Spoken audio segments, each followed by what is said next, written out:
Europe Soir. Et sur Europe 1, c'est le face-à-face. Place au débat avec vous, Nicolas Poincaré. Avec Natacha Polony face à Nicolas Bétou de l'Opinion. Bonsoir à tous les deux. Bonsoir. Vous allez nous dire comment vous trouvez ce début de campagne. On a remarqué la présence de Marine Le Pen dès lundi matin, dès hier matin sur les marchés. Elle était encore à Rungis ce matin, elle sera ce soir à TF1. Et pendant ce temps-là, Emmanuel Macron a fait moins de sorties, à part une visite à l'hôpital cet après-midi. Il sera aussi sur France 2 ce soir. Mais à votre avis, Natacha Polony, pourquoi cette différence ? Pourquoi on a l'impression que Marine Le Pen est beaucoup plus active, beaucoup plus présente dans ce début de campagne ? Ça semble logique étant donné les chiffres, c'est-à-dire que Marine Le Pen n'a plus rien à perdre et il faut qu'elle conquiert un électorat qu'elle n'a absolument pas acquis.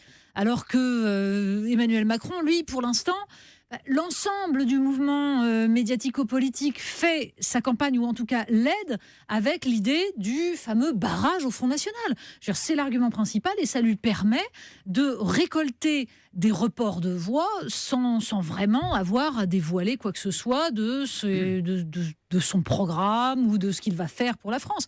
Donc la position est évidemment différente. Le danger là-dedans, c'est qu'Emmanuel Macron, qui a quand même relativement déçu même ses plus grands supporters avec son discours de dimanche, qui semblait assez plat, assez fade, le danger, c'est qu'il ne construise pas d'emblée une posture présidentielle. C'est qu'il ne porte pas une vision qui va être nécessaire. Parce que ce que nous a montré ce premier tour, c'est une France fracturée, c'est une France abîmée, c'est une France parfois du ressentiment.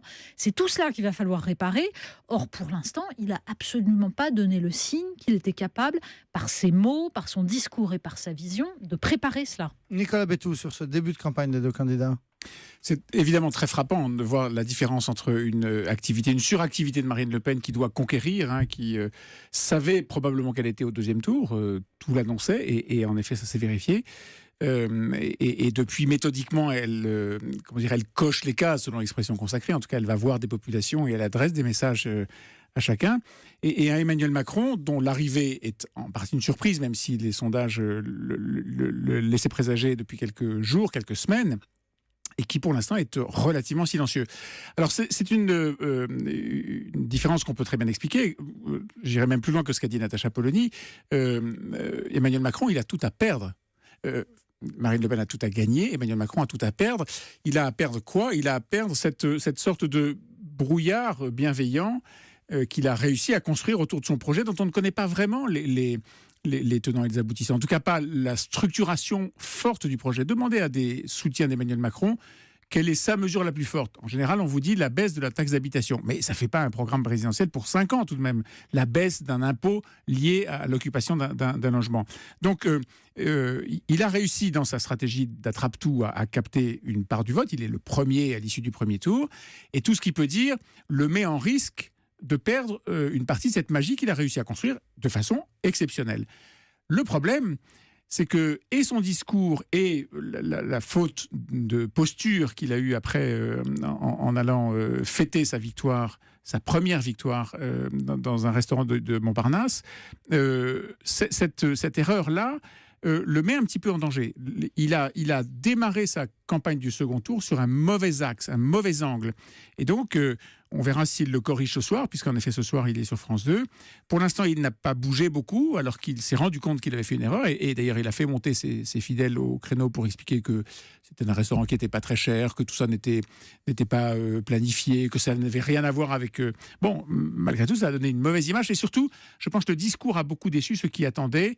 Quelqu'un qui disait, il reste du travail à faire. 2, je m'apprête à prendre une responsabilité écrasante. 3, n'oubliez pas que nous avons en face de nous quelqu'un qui est, Marine Le Pen, qui porte des idées dangereuses. En tout cas, lui le voit comme des idées dangereuses. Alors tout ça, il est passé à côté et c'est dommage. Justement, oui. François Hollande, il y a 1h30 à Laval, a dit on n'a pas bien pris la mesure de la gravité de ce qui se passe, de Marine Le Pen au deuxième tour. C'est grave. C'était un tacle à Emmanuel Macron de dire ça ? Non, c'était justement pour mobiliser, c'était pour apporter sa brindille au barrage. Mais simplement, la façon dont il l'exprime une fois de plus est assez étonnante. Ça n'est pas rien, l'extrême droite au second tour. Ça n'est pas rien est une expression profondément euphémistique. Je veux dire, c'est une expression qu'on utilise dans le langage courant pour disons, avoir une position à peu près neutre quand même. D'ailleurs, le fait qu'il y ait le mot « rien » là-dedans, même s'il y a la négation avant, atténue énormément le propos. Donc c'est effarant de tenir ce discours-là. Pourquoi ? Parce que... Non, mais d'accord, mais ça signifie quoi, en fait ? Ça signifie que soit il croit vraiment qu'il est très grave que le Front National soit au second tour et qu'il faut mobiliser la nation. Et première chose, il a été au pouvoir pendant 5 ans.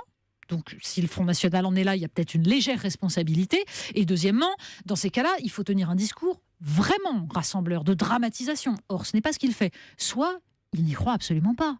Et cette façon d'exprimer les choses n'est que la révélation de son inconscient, c'est-à-dire du fait qu'il est en train de construire un discours marketing, un discours parce qu'il faut absolument soutenir Emmanuel Macron et mobiliser la nation contre quelque chose qui est en partie factice. Le dernier mot, Nicolas Bétaux. Non, je pense qu'on va voir assez vite si Emmanuel Macron veut corriger le tir et s'il veut vraiment faire une campagne et non pas juste être là et essayer de récolter ce qu'il a semé pendant quelques mois. On le saura et probablement on verra vite si les attaques de Marine Le Pen qui vont porter sur la mondialisation, la finance, ce que représente Emmanuel Macron, qui est l'exacte antinomie de ce qu'elle veut défendre comme personnage type qui pourrait diriger la France. On verra si ces attaques portent et s'il est obligé d'y répondre. Et là, il sera obligé d'être un peu plus présent que ce qu'il a fait jusqu'à présent. Merci beaucoup. Natacha Polony face à Nicolas Bétaux de l'Opinion. Et dans une demi-heure environ, on aura un débat entre 2 représentants des 2 finalistes du deuxième tour. Jean-Pierre Mignard, l'avocat proche de François Hollande qui soutient maintenant Emmanuel Macron. Et puis Jérôme Rivière, avocat lui aussi, ancien député UMP, mais désormais soutien de Marine Le Pen. Ils débattront jusqu'à 20h tous les deux. En attendant, l'édito politique. Bonsoir François Clémenceau. Bonsoir Nicolas. François Clémenceau du Journal du Dimanche. Cette question toute simple. Qu'est-ce qu'on fait quand on quitte le pouvoir, quand on n'est plus président de la République? François Hollande, on le sait, commence à y réfléchir. Il va peut-être monter une fondation. En attendant, il cherche un logement. Il voudrait habiter en Corrèze, à Tulle. Barack Obama, lui, il est revenu, non pas en Corrèze, mais chez lui, à Chicago. C'était sa rentrée politique. Oui, c'est ça. Il a essayé de reprendre contact avec la société américaine après 3 mois de vacances et il est allé donc à Chicago, à l'université, voir les étudiants.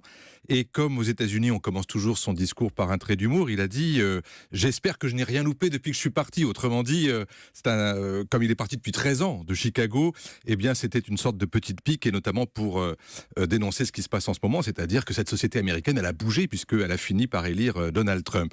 Et c'est précisément à cause de cette défaite d'Hillary Clinton face à Donald Trump que Barack Obama veut participer maintenant au redressement du mouvement progressiste aux États-Unis. Selon lui, Clinton n'a pas été battue parce qu'elle avait 69 ans, mais parce qu'elle était perçue comme une candidate du passé.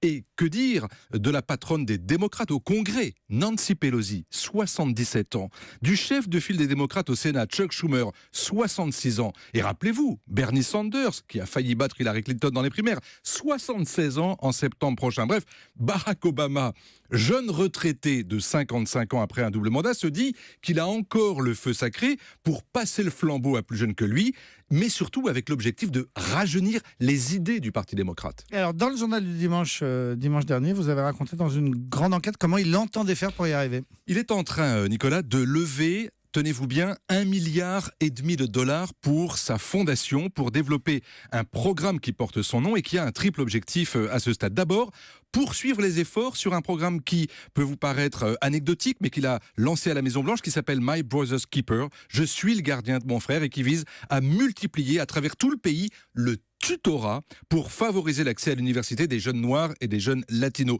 Deuxièmement, former les jeunes démocrates à devenir des leaders. Autrement dit, à les doter d'idées neuves du 21e siècle pour gagner des élections qui comptent dans les assemblées locales, au Congrès, chez les gouverneurs et pourquoi pas à la présidence, afin de ne pas pas attendre que se décident uniquement, comme on le voit depuis des décennies, ceux qui ont de l'argent vers 40 ou 50 ans, mais au contraire de propulser des jeunes bien éduqués qui, dès 25-30 ans, peuvent prétendre légiférer ou gouverner. Et le troisième objectif ? C'est le plus dur.